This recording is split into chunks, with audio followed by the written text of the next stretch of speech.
He says, what can I do for you? Just like in this rich store, you know. I said, oh, I want to shoot fashions for you.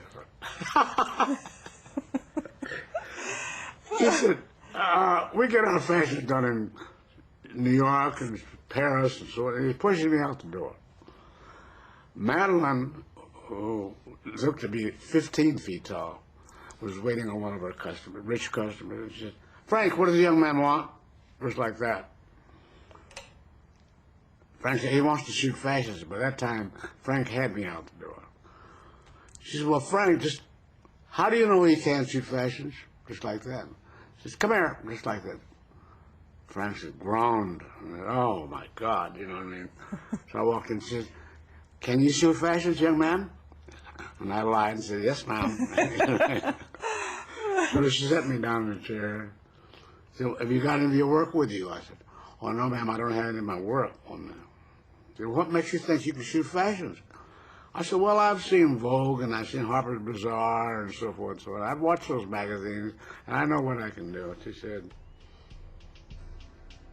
I'm going to give you a chance, just like that.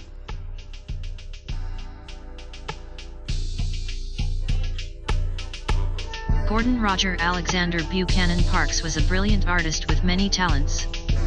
A director, composer, poet, and my most cherished ability of his, is his photography, and the reason why I'm making this video today. I'll be discussing Gordon Parks' life, his trials, and his accomplishments to explain why he is a socially engaged artist. Born on November 30th, 1912, Gordon Parks was the last child of 15, into a poverty-stricken family in Fort Scott, Kansas. He would experience many hardships growing up, such as racism, bigotry, segregation, crime, and poverty. One such experience being when he was very young, his friend was shot and killed by a cop when all they did was swim in a lake.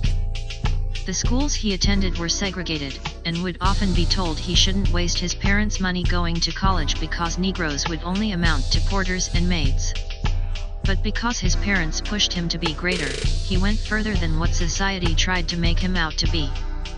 He would work odd jobs and attend school while being homeless after his sister kicked him out after his mother passed away.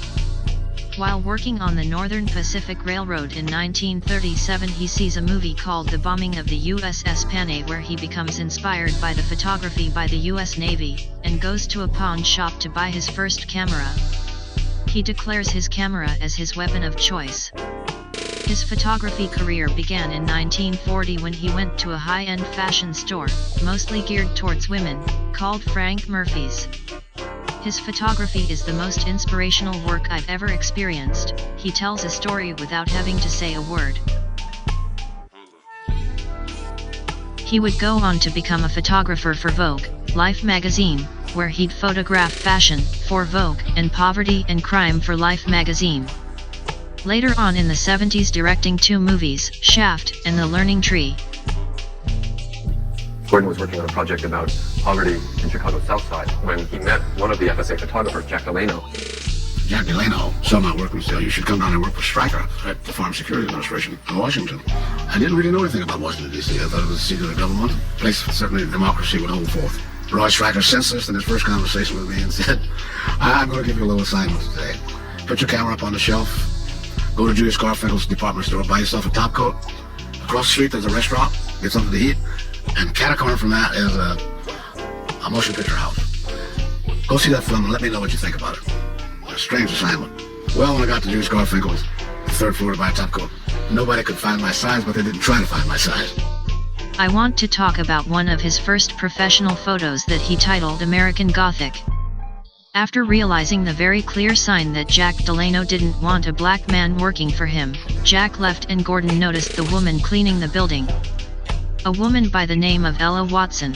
He took this photo to represent, not only the bigotry but the racism that people of color have to go through in 1941 on a daily basis just to get a job.